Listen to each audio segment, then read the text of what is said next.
তৃণমূল কংগ্রেসের প্রতিষ্ঠা দিবসে হরিহরপাড়ার বিধায়ক নিয়ামত শেখের হাত ধরে কংগ্রেস থেকে তৃণমূলে যোগ দিলেন প্রধান, উপপ্রধান, পঞ্চায়েত সমিতির সদস্য, গ্রাম পঞ্চায়েতের আরও 5 সদস্য।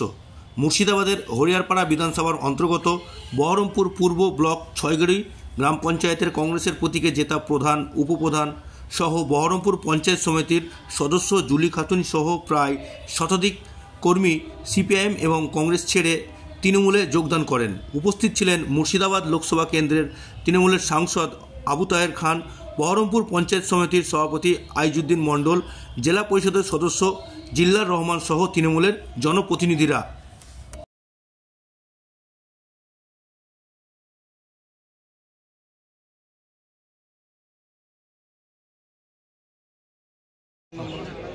আমি 6গড়ি অঞ্চলের একজন মেম্বার এবং সঞ্চালক। আমার নাম আমিনুল শেখ। আমি স্বেচ্ছায় মানুষের স্বার্থে মমতা ব্যানার্জির উন্নয়নের ধারাকে বজায় রাখতে, মানুষের যাতে কাজ করা যায় সেই দিকটা দেখে আজকে আমরা কংগ্রেস ছেড়ে তৃণমূলে যোগদান করলাম। আইজুদ্দিন চাচা এবং আমাদের এমএলএ নিয়ামত শেখের হাত ধরে আজকে আমরা তৃণমূলে যোগদান করলাম।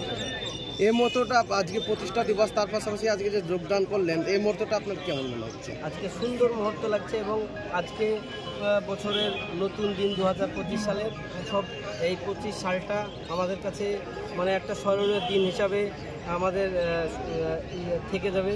এই স্মরণীয় দিনটাকে আমরা ভবিষ্যতে আমাদের এই তৃণমূল কংগ্রেসকে আগিয়ে নিয়ে যেতে পারি, যতদূর নিয়ে যেতে পারি। আমরা সামনে এমএলএ ভোট আছে, দেখিয়ে দেবো 6গড়ি অঞ্চলকে। 6গড়ি অঞ্চল থেকে আমরা তৃণমূলের হয়ে কত লিড দেবেন আমরা আশা করছি।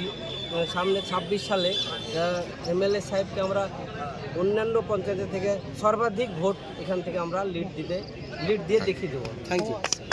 আমি আমাদের যারা প্রধান এবং আমাদের মেম্বার আছে এবং যারা যোগদান সকলে আমাদেরই মেম্বার, সকলকে আমি অনুরোধ রাখবো, কারণ এই অঞ্চল মানুষের পাশে থাকে, মানুষের কাজ করে। অঞ্চলের প্রধানকেও আমি অনুরোধ রাখবো, আমাদের সদস্যদেরকে অনুরোধ রাখবো, যারা মানুষের কাজ করে, মানুষের জন্য যারা পরিশ্রম করে, মানুষের কাজ করার জন্য এই অঞ্চল থেকে আমরা পাই মানুষের কাছে, সেটা আমরা চেষ্টা করব। ওদের কাছে আমরা অনুরোধ রাখবো তেনারা যাতে আমাদের মানুষের কাজ করার জন্য তেনাদের মানসিকতা চেঞ্জ করে, যে এতদিন ছিল সেটাকে চেঞ্জ করে দিয়ে এখন নতুন করে যাতে মানুষের কাজ করার একটা চিন্তা ভাবনা করে, সেটাকে আমি বলবো, অনুরোধ রাখবো। তেনারা সেই কাজ করলে আমি আগামী দিনে আমি তাদেরকে ধন্যবাদ জানাবো।